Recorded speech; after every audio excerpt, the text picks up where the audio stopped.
બધું મિક્સ કરવાનું છે. આ છે 50 ગ્રામ આમચૂર પાવડર.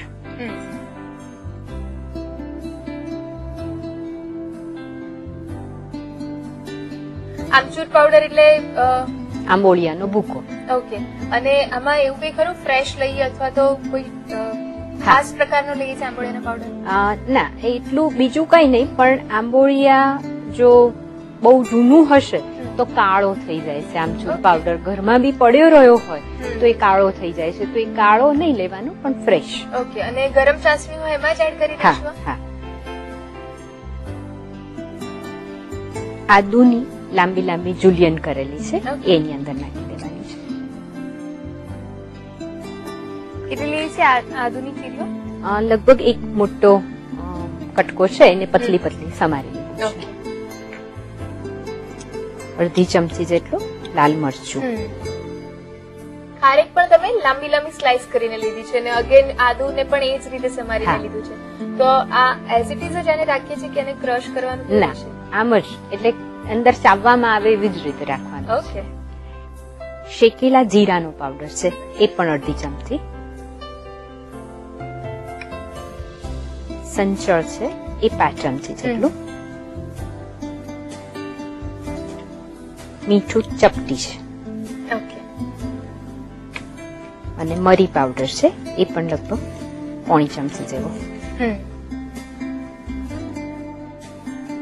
જે ખારેક અને દ્રાક્ષને આપણે બાફ્યા હતા એ અંદર નાખી દઈશું.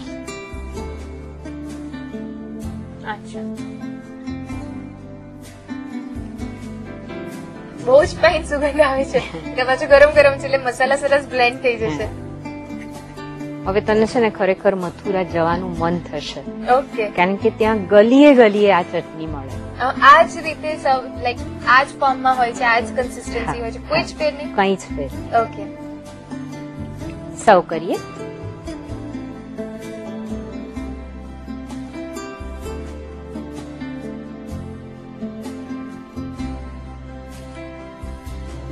ચટણી એટલે જ આટલી ટેમ્પટિંગ હોય છે કારણ કે એની સ્મેલ બહુ સરસ આવે છે. હા.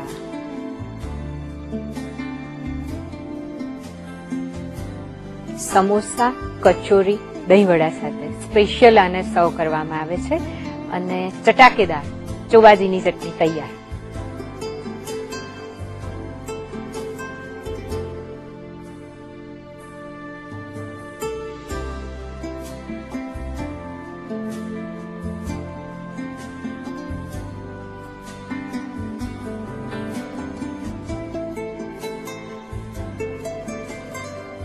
મથુરાની ગલીઓમાં મળતી ચટણી હવે તમારા ઘરમાં પણ બનશે. તો મજાથી બનાવો અને પછી મજાથી માણો. રીત લખી લો. ચોબાજીની ચટણી બનાવવા માટે જોઈશે ખારેક 8 નંગ, સૂકી કાળી દ્રાક્ષ 10 નંગ, પાણી જરૂર મુજબ, ખાંડ 150 ગ્રામ, આમચૂર પાવડર 50 ગ્રામ, આદુ 1 ટુકડો, લાલ મરચું પાવડર અડધો ટીસ્પૂન, શેકેલું જીરું પાવડર અડધો ટીસ્પૂન, સંચળ 5 ટીસ્પૂન, મીઠું સ્વાદ અનુસાર, મરી પાવડર 1/4 ટીસ્પૂન. સર્વ કરવા માટે સમોસા. ચોબાજીની ચટણી બનાવવા માટેની પદ્ધતિ.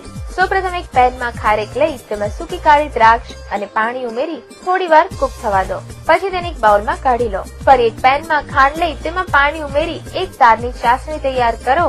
ત્યારબાદ તેમાં આમચૂર પાવડર ઉમેરી બરાબર મિક્સ કરી તેમાં આદુની ચીરી, લાલ મરચું પાવડર, શેકેલું જીરું પાવડર, સંચળ, મીઠું, મરી પાવડર તથા થોડી બાફેલી ખારેક અને સૂકી દ્રાક્ષ ઉમેરી બરાબર મિક્સ કરી સર્વિંગ બાઉલમાં કાઢી સમોસા સાથે